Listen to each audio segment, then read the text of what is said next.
ये मामला बहुत बड़ा है, ये इतनी गंभीर खबर है। पाकिस्तान की एक ऐसी जगह को हिट किया गया था कि ये डर पैदा हो गया वो जो न्यूक्लियर एसेट्स हैं कहीं वो चल ना जाएं। न्यूक्लियर एसेट्स की लोकेशंस तमाम चीज़ें फुल्ली टारगेट पे थी और कोई रोक टोक वाला सिस्टम जितना था सारा न्यूट्रलाइज कर दिया होता।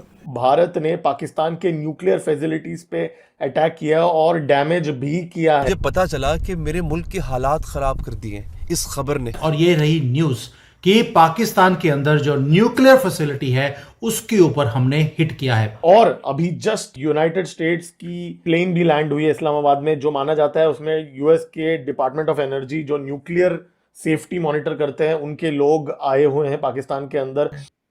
और ये आता है तब जब वो डिटेक्शन करता है न्यूक्लियर डेटोनेशन कहीं अगर हुई है और न्यूक्लियर रेडिएशन को रोकने के लिए। India striking deeper and more extensively into Pakistan than they have done in 50 years. The countries have fought several wars previously over issues. Every time Pakistan loses. जब भारत ने ये बेसिस पे अटैक किए तब अर्थक्वेक्स भी हुए हैं, रिकॉर्ड हुए हैं। तो क्या ये अर्थक्वेक्स ये अटैक्स की वजह से हुए हैं? पाकिस्तान और अफगानिस्तान के अंदर इतने ही दिनों के अंदर या इतने ही देर में 2-3 अर्थक्वेक आए हैं। नूर खान बेस की जो कहानी है लोगों को समझ ही नहीं आ रही है, मीडिया बता नहीं पा रही है, लोग और पल्ले पड़ नहीं रहा है, सारी सीक्रेसी मेंटेन की हुई है, पर धमाका इतना बड़ा करके आए कि पुश्ते याद रखेंगी।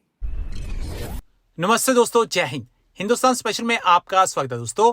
जैसा कि दोस्तों आपने क्लिप में देखा, पाकिस्तान मीडिया चर्चा कर रहा है कि इस सीजफायर के लिए पाकिस्तान अमेरिका के पास इसलिए भागा क्योंकि भारत ने पाकिस्तान के न्यूक्लियर साइट्स को हिट कर दिया था और यह खतरा बढ़ गया था कि अगले वार से कहीं रेडिएशन ही ना शुरू हो जाए। यह सीजफायर भले ही पाकिस्तान के लिए तत्कालीन राहत लेकर आया हो, लेकिन यह दक्षिण एशिया में शांति की गारंटी नहीं है। इस संघर्ष के दीर्घकालीन प्रभाव चिंताजनक हैं। न्यूयॉर्क टाइम्स का अनुमान है कि आने वाले दिनों में सैटेलाइट तस्वीरें पाकिस्तान के वायुसेना अड्डों में हुई तबाही को उजागर करेंगी, जिससे उसकी रक्षा प्रणाली की कमजोरियों वैश्विक मंच पर सामने आएंगी। ये पाकिस्तान की सैन्य विश्वसनीयता को और कमजोर कर सकता है। साथ ही इस टकराव ने पाकिस्तान के परमाणु हथियारों की सुरक्षा पर गंभीर सवाल उठा दिए हैं। यदि उसकी रक्षा प्रणाली इतनी आसानी से भेदी जा सकती है तो न्यूक्लियर साइट्स की सुरक्षा भी संदिग्ध है। नूर खान बेस की जो कहानी है लोगों को समझ ही नहीं आ रही है। इनफैक्ट इंडिया में भी लोग कंफ्यूज हैं। क्यों? क्योंकि मीडिया बता नहीं पा रही है, लोग और पल्ले पड़ नहीं रहा है, सारी सीक्रेसी मेंटेन की हुई है, पर धमाका इतना बड़ा करके आए कि पुश्ते याद रखेंगी। Over to you this sir. अगर बचेंगी तो बचेंगे तो जी थैंक यू। और एक बार दोबारा आदित्य जी के साथ आके बहुत अच्छा लगा। हमेशा ही अच्छा लगता है। Thank you Gayatri ji. तो ये सिचुएशन ना बड़ी बहुत इंटरेस्टिंग है। आप ये देखो कि फ्रॉम ऑल द डिटेल्स जो बाहर आ रही हैं वो ये बाहर आ रही हैं कि नूर खान एयरबेस अगर एक वो 2019 का द प्रिंट का एक बहुत इंफॉर्मेटिव वीडियो है एक्चुअली। हालांकि द प्रिंट कितना अच्छा काम नहीं करता, पर 2019 में एक वीडियो निकाला था उन्होंने जिसमें उन्होंने डिस्कस किया था कि नूर खान एयरबेस जो है वो वहां पर वो एक्चुअली न्यूक्लियर हेडक्वार्टर है पाकिस्तान का। वहां स्टॉक पाइल है पूरा न्यूक्स का, और उन्होंने बहुत डीप टनल्स बनाए हैं और वहां पर उन्होंने वो स्टॉक पाइल रखा है। वो चाइनीज टेक्नोलॉजी बनाया क्योंकि उनके खुद के पास इतनी टेक्नोलॉजी नहीं थी कि वो इतने डीप टनल्स और इतने सिक्योर टनल्स बना सके। कहते हैं उन्होंने ये कहा था, दिखाया था कि इतने सिक्योर हैं कि कोई भी वेपन उसको अंदर तक जा नहीं सकता। जहां तक हम देख रहे हैं वो 2-3 चीजें हुई हैं। एक तो ये है कि एक प्लेन है जो वो यूएस डिपार्टमेंट ऑफ एनर्जी का, वो वहां पहुंचा है।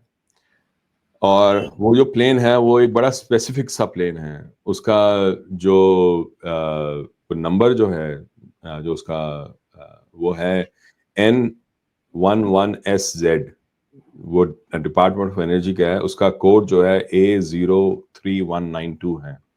वो पाकिस्तान इस्लामाबाद में लैंड किया है। और कमाल की बात यह है कि ये जो ये प्लेन जो है वो B350 का है और इसके बारे में काफ़ी डिटेल भी है। और ये आता है तब जब वो डिटेक्शन करता है न्यूक्लियर डेटोनेशन कहीं अगर हुई है और न्यूक्लियर रेडिएशन को रोकने के लिए। और दूसरी तरफ एक और प्लेन के बारे में वहाँ आने की खबर अब मिल रही है जो इजिप्ट से आ रहा है। नाइल के एरिया में बहुत ज़्यादा बोरॉन जो है वो पाया जाता है। बोरॉन जो है वो न्यूक्लियर रेडिएशन एब्जॉर्ब करता है, तो उसका बहुत बड़ा एक कंसाइनमेंट वहां पर आ रहा है उस प्लेन से। तो अगर हम ये देखें ये पूरा डिटेल और जिस स्पीड से हुआ है, आपको क्या लगता है कि नरेंद्र मोदी, अजीत डोवाल और जो हमारे डिफेंस फोर्सेस हैं वो इतना आगे बढ़ के जब ऑलमोस्ट सब कुछ उन्होंने 11 एयर बेसिस उन्होंने डिस्ट्रॉय कर दी, सडनली अपने हाथ रख दिए? क्या इतना आसान था क्या? कुछ ना कुछ ऐसा कैटास्ट्रॉफिक हुआ है जो इमीडिएट सीज फायर हुआ है, इमीडिएट सीज फायर। कि पाकिस्तान और अफगानिस्तान के अंदर इतने ही दिनों के अंदर या इतने ही देर में 2-3 अर्थक्वेक आए हैं। अब मुझे नहीं पता कि आए या नहीं आए, ये भी मैं आपको बता दूं, लेकिन कुछ जगहों पर मैंने पढ़ा है। तो वो जो अर्थक्वेक आए हैं वो खतरा ही है, यह खदशा ये जाहिर किया जा रहा है कि कहीं कोई न्यूक्लियर टेस्ट ना किया गया हो जिसकी वजह से ये वाले अर्थक्वेक आए हैं। अब मैं आपको एक और बात बताऊं, इस तरह के कोई अगर टेस्ट किया जाएगा और अर्थक्वेक आएगा उसका भी अमेरिका को पता चल जाएगा। ठीक है, इतनी कैपेसिटी है अमेरिका की कि वो हर जगह पे कहीं पर भी कोई टेस्ट होगा, कोई ऐसी चीज होगी तो वो फौरन पता चल जाएगा कि यहाँ पर ये हुआ है या होने जा रहा है।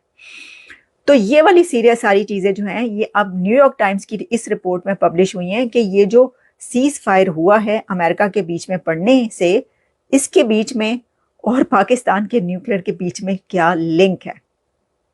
लेकिन मैं आपको साथ में चलें एक आखिरी पर ही खबर जो है वो ये बताई दूं।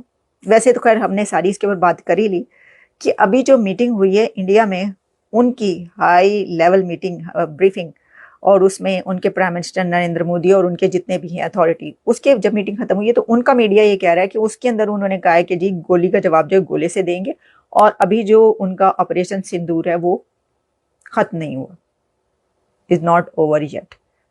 तो लगता तो ऐसे है कि ये जो सीज फायर है ना ये सारा बस एक वही था और उसकी तो वायलेशन कर करके उन्होंने उसकी जो हालत की है तो वो तो लगता ही नहीं है कि वो जंग बंदी करवाई है, जैसे दोनों तरफ जो है वो हमले हो रहे हैं और चल रहा है।